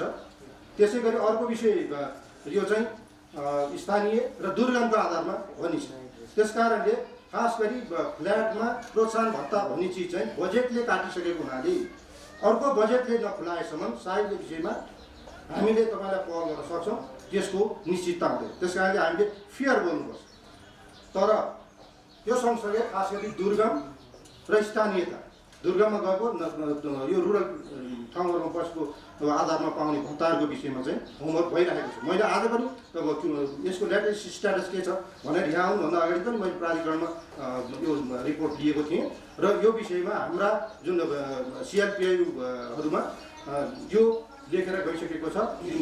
त्यो चाहिँ तपाईँले माग गरेर पठाइसक्नुहोस् र हामीले चाहिँ अर्थ मन्त्रालयसँग कोर्डिनेसन गरेर यसलाई चाहिँ प्रक्रियामा लैजान्छौँ भन्ने कुराहरू छन्। त्यस कारणले कुरा पोजिटिभ छ र यसमा आवश्यक पर्ने पहल कुराहरू छन्। यसलाई मैले सदस्यको हैसियतले पहल गर्न चाहन्छु। यी विषय मैले खास गरी यो प्राधिकरण विषयहरू बोलेँ र म अलिकति थोरै टाइम यो हाम्रो प्लानहरू सम्बन्धी बोल्न चाहन्छु। खास गरी म यो विषयवस्तुसित रिलेटेड भएर नै बोल्न चाहन्छु। हामीले चाहिँ जसरी प्राधिकरणमा भएका इन्जिनियर साथीहरूको चाहिँ व्यवस्थापनको कुरा गरिरहेका छौँ, त्यसै गरी समग्र इन्जिनियरहरूको लागि पनि हामीले बोल्नुपर्ने हुन्छ। आज इन्जिनियर भन्ने बित्तिकै समाजमा चाहिँ एउटा भ्रष्टाचार गर्ने एउटा माध्यम, त्यस्तो किसिमको माध्यम भनेर नकारात्मक कुराहरू आइसक्दाखेरि हामीले इन्जिनियर पेसा, इन्जिनियरिङ व्यवसायलाई, पेसालाई मर्यादित बनाउनको लागि हामीले कामहरू गर्छौँ, त्यसतर्फ पाइला चाल्छौँ। त्यसै गरी स्थानीय तहहरूमा अब इन्जिनियरहरू तपाईँले कति देख्नुभएको छ, सायद यो प्राधिकरणमा बसेर जो गाउँपालिका र वडामा बस्नुभयो उहाँहरूले प्रत्यक्ष देख्नुभएको छ त्यहाँ प्रशासनिक कर्मचारीहरूको डोमिनेसन छ। इन्जिनियरहरूलाई काम गर्न असाध्यै गाह्रो छ। 10 जना प्रशासनका कर्मचारी छन्, एउटा इन्जिनियर छ, ऊ कहाँ जाने, उसको त्यसपछि उसले अब्जस मात्रै पाइरहेको स्थिति छ। त्यस कारणले यो कुराहरूलाई हामीले प्राथमिकताका साथ उठाउँछौँ र यो विषय हल गर्छौँ। त्यसै गरी अर्को हामीले पुनर्निर्माण प्राधिकरणको पनि एउटा लक्ष्य हो सरकारको। एउटा चाहिँ युनिभर्सिटी, रिसर्च, एकाडेमिक र इन्डस्ट्रीको विषयमा चाहिँ एउटा नेक्सस स्थापना गर्छौँ र प्राधिकरणको तर्फबाट नै इन्जिनियरिङ अध्ययन संस्थानमा एउटा एग्रिमेन्ट पनि भइसकेको छ। रिसर्च हामीले ल्याबोरेटरी बनाउने एउटा योजनामा छौँ। तपाईँलाई म यो भन्न चाहन्छु, 90 सालको भुइँचालो पछाडि यो जुद्ध सडक भनिन्थ्यो, तपाईँलाई कतिलाई याद छ? न्यु रोड भयो। न्यु रोड 90 सालको भुइँचालोको देन हो। त्यस पछाडि 45 सालको भूकम्पको पछाडिको देन भनेको बिल्डिङ कोड आयो। त्यस पछाडि अहिले 2015 को भूकम्प पछाडि हामीले बिल्डिङ कोड रिभिजन गरेका छौँ र एउटा सफिस्टिकेटेड रिसर्च ल्याबोरेटरी बनाउने दिशामा गइरहेको छ। त्यस कारणले यो बिचमा इन्जिनियरहरूका रिसर्चहरूलाई रिकग्निसन गर्ने, एकाडेमिया र इन्डस्ट्रीमा जोड्ने यो खालको कुराहरूमा पनि हामीले काम गर्छौँ। र अर्को सँगसँगै यो प्रशासनिक र इन्जिनियर कर्मचारीहरूको जुन एउटा विभेद छ त्यसलाई हामीले प्राथमिकताका साथ अगाडि बढाउँछौँ। अघि जतिखेर संहिता आयो, सरकार आइसक्यो, सुरुको फेजमा यो कर्मचारीहरूको प्लेसमेन्टको विषयमा यदि तपाईँले न्युजहरू हेरिरहनु भएको छ भनेदेखि इन्जिनियरहरूलाई प्राथमिकता दिएन। एकजना केवल भण्डारी भन्ने उहाँ हुन त म पर्सनली उहाँलाई म आदर गर्न चाहन्छु, तर उहाँलाई यो इन्जिनियर भन्ने चिज आवश्यक छैन। सडक विभागको डिजी पनि प्रशासनको हुनुपर्छ भनेर वकालत गर्नुभयो। त्यस कारणले आज जुन तहका यो इन्जिनियरहरू प्रशासनिक ठाउँहरूमा डोमिनेसी प्रशासनको भइरहेको छ, त्यो कुराहरूलाई चाहिँ हामीले एउटा इक्वल स्ट्याटसमा यो इक्वल फुटिङमा पुग्ने वातावरण बनाउनको लागि हामी लड्छौँ। त्यसै गरी इन्जिनियरिङ एजुकेसन 60,000 को सङ्ख्यामा इन्जिनियरहरू उत्पादन भएको छ, तर क्वालिटीमा रास आएको छ। एकरूपता गर्नको लागि जस्तो मेडिकल काउन्सिलले मन्त्रालय थ्रु एउटा चाहिँ एक्जाम लिने व्यवस्था गरेको छ, त्यसै गरी इन्जिनियरिङ सेक्टरमा पनि एकद्वारको प्रणालीको एक्जाम लिने, मेरिटको आधारमा कलेजहरू भर्ना गर्ने र एउटा क्वालिटी कायम गर्ने देशमा पनि हामीले वकालत गर्छौँ। त्यसै गरी इन्जिनियरिङ काउन्सिलमा साधारण इन्जिनियरहरूको पनि अहिले परीक्षा हुन नसकिरहेको स्थितिमा अहिले गरिराखेको खालि सिनियरिटीको आधारमा मात्रै अर्को लाइसेन्स दिने व्यवस्था गर्न लागेको छ। त्यो उमेरको आधारमा मात्रै होइन, प्रोफेसनल दक्षताको आधारमा प्रोफेसनल इन्जिनियरको लागि पनि हामीले एक्जाम दिएर त्यो लाइसेन्स दिने र अहिले भइरहेको जुन जनरल लाइसेन्स छ त्यसको लागि एक्जामको प्रोसेसबाट दिने प्रक्रियामा हामीले वकालत गर्छौँ र त्यसलाई लागू गराउन चाहन्छौँ। त्यसै गरी यी यावाद इन्जिनियरहरूका कुराहरूमा हामीले काम गर्छौँ र म आज यिनै सर्ट कुराहरू मैले यहाँ तपाईँहरूको अगाडि राखेँ र म अन्तमा फेरि म केही प्रतिबद्धता गर्न चाहन्छु भन्ने यहाँ मलाई बोलाएर मेरा आफ्ना कुराहरू र प्राधिकरणमा खटेका तपाईँ साथीहरू इन्जिनियरहरूको बिचको कुराहरू पनि जुन क्ल्यारिटी गर्ने मौका दिनुभयो त्यसको लागि अविनाशजी सहित सबै साथीहरूलाई म विशेष धन्यवाद दिन चाहन्छु र तपाईँहरूको जुन माग छ, एजेन्डा छ त्यसको लागि यो प्राथमिकताका साथमा उठाउने र त्यसको लिडरसिप गर्ने प्रतिबद्धता व्यक्त गर्दै म यहाँबाट बिदा हुन चाहन्छु। हस्, धन्यवाद।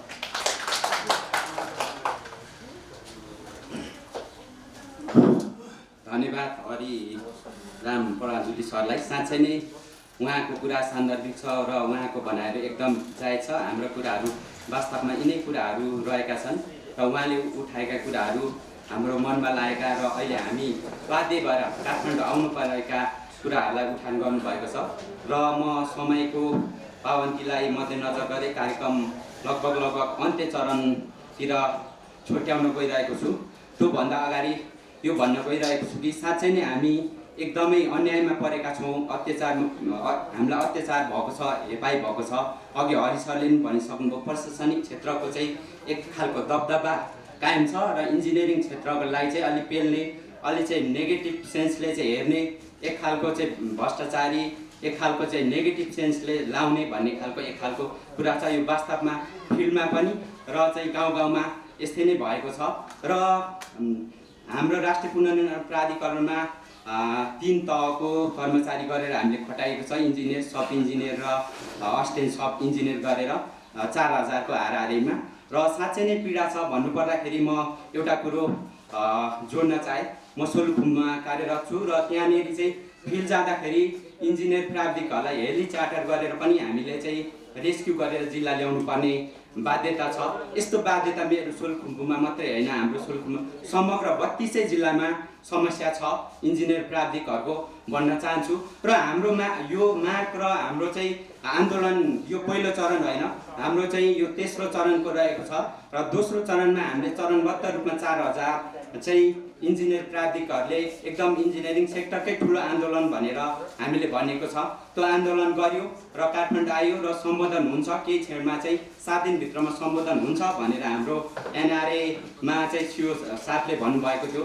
साँच्चै नै सिओ साहब सुशील गेवालीज्यू उहाँ हाम्रो गार्जेन भएको नाताले गर्दाखेरि उहाँले पनि यो हाम्रो जीवन कुराहरू चाहिँ हाम्रो 12 पृष्ठ छैन, जम्मा 2टा छ। एउटा नितान्त हाम्रो खाइपाइ आएको भत्ता र त्यस पछाडि व्यवस्थापनको कुरा छ। व्यवस्थापन असम्भव छैन, अघि हरि सरले नि क्याल्कुलेसन गरेर भनिसक्नु भएको छ। विपद व्यवस्थापनदेखि लिएर अरू कुराहरू उठाएर र क्याल्कुलेसन गर्दाखेरि एकदमै हाम्रो जायज सम्बोधनहरू हुन्छ, माग चाहिँ सम्बोधन हुन्छ होला भन्ने आशा राखेको छु मैले। र भन्दै म अब कार्यक्रमलाई अन्तिम चरणमा टुङ्ग्याउन गइरहेको छु। त्योभन्दा अगाडि म यस राष्ट्रिय पुनर्निर्माण प्राधिकरण हकित संरक्षण समितिका अध्यक्ष अविनाश अमर, त्यस्तै गरेर यस वृहत दबावमूलक कार्यक्रमका अध्यक्षता ग्रहण गर्नुभएका अविनाश सरलाई निम्त्याउन यस स्टेजमा निम्त्याउन चाहन्छु। त्योभन्दा अगाडि म कार्यक्रम सञ्चालक गोविन्द कार्की यहाँहरूमा बिदा हुन चाहन्छु र मेरो कार्यक्रमको दौरानमा विभिन्न कमी कमजोरीहरू भयो होला, त्यसलाई चाहिँ हजुरहरूले सच्याइदिनुहुन्छ, माफ गरिदिनुहुन्छ भन्दै म यस स्टेजमा अविनाश अमरज्यूलाई बोलाउँदै चरणबद्ध आन्दोलनको चाहिँ घोषणा गरेर यस कार्यक्रमलाई चाहिँ समापन गरिदिनु हुन हार्दिक अनुरोध गर्दछु। हस्त, धन्यवाद।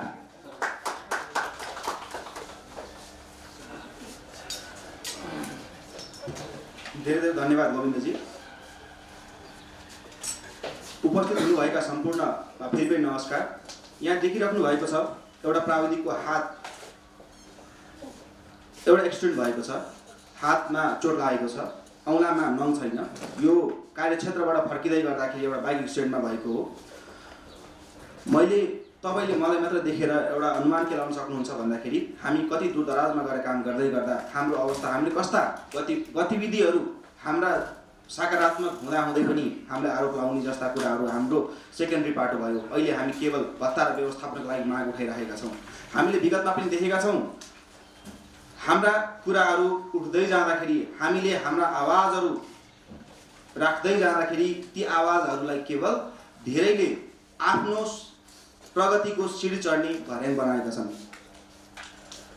इन्जिनियरिङ एसोसिएसन जुन हाम्रो गौरवको केन्द्र हुनुपर्थ्यो, दुःखका साथ भन्नुपर्छ, त्यहाँबाट हामीलाई यसपालि हाम्रा कुराहरू सुन्ने त के त्यसप्रति चासो कसैलाई पनि छैन।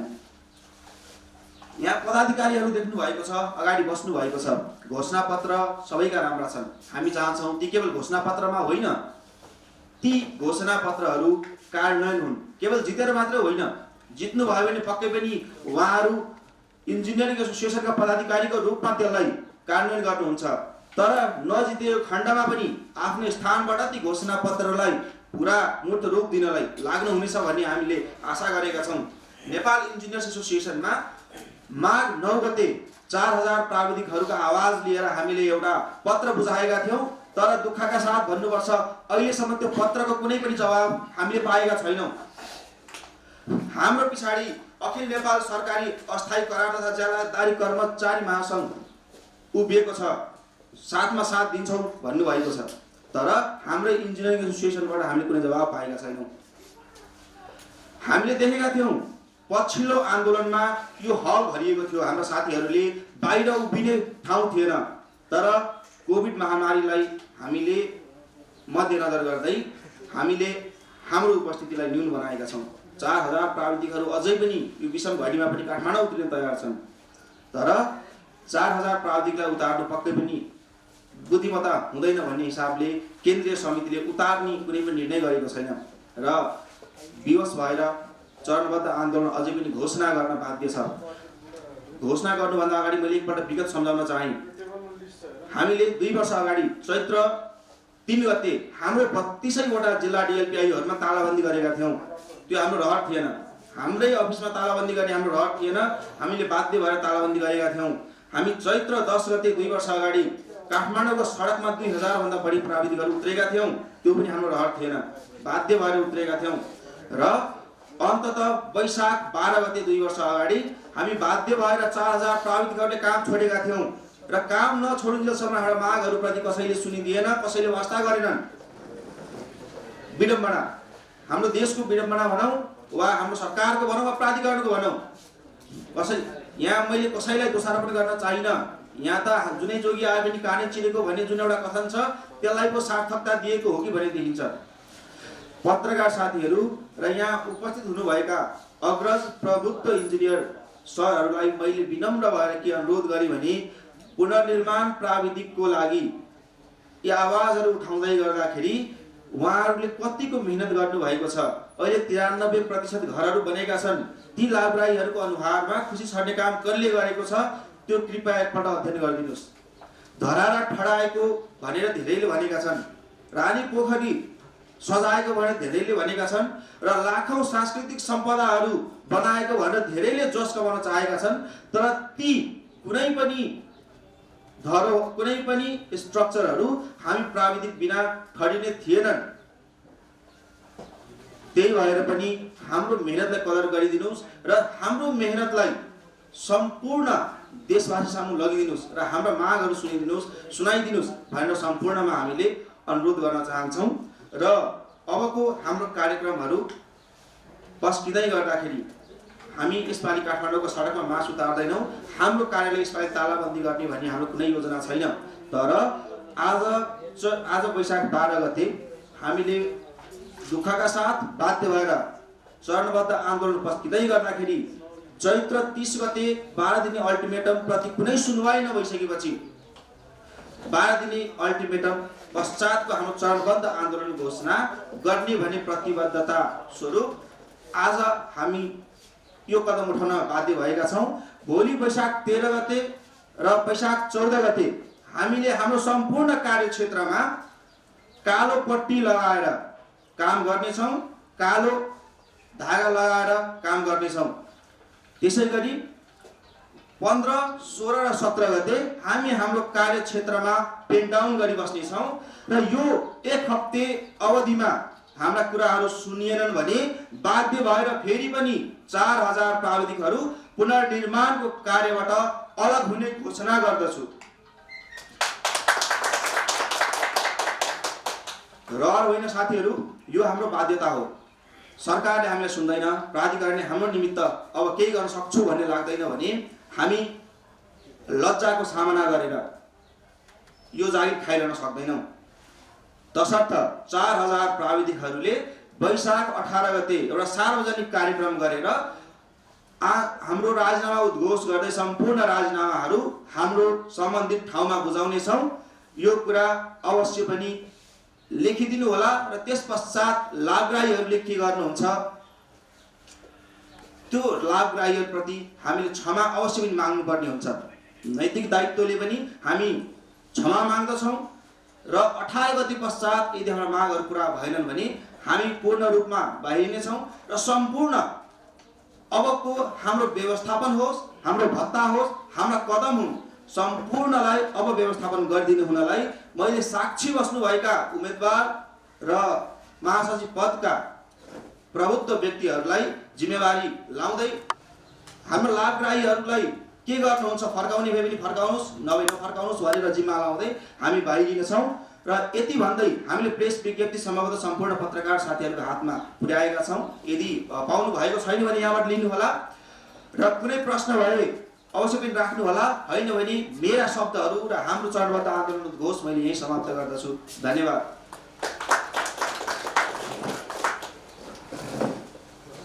साथीहरू कुनै प्रश्न भए अवश्य पनि राख्नु होला, होइन भने हाम्रो कार्यक्रम हामीले यही समाप्त गर्दछौँ।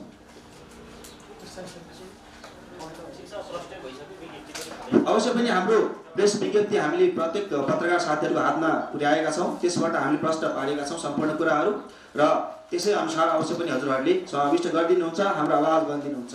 धन्यवाद।